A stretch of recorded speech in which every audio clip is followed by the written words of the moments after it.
বন্ধুরা, আজকে দুপুরে রান্না করেছি ভাত, পটল ভাজা, বেগুন ভাজা, কাঁচকলা ভাজা, আলু ভাজা আর ডাল, পটলের তরকারি। এই নতুন যখন পটল ওঠে তখন বেশ পটলের তরকারিটা খেতে ভালোই লাগে। লোটে মাছ আর হচ্ছে বজুরি ট্যাংরা।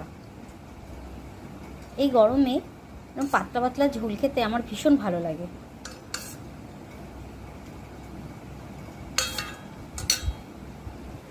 বন্ধুরা, আজকে আমি এই পদগুলো রান্না করেছি। আমি এখন খাওয়া শুরু করে দিচ্ছি। দুপুর হয়ে গেছে, আপনারাও খাওয়া শুরু করে দিন। ধন্যবাদ।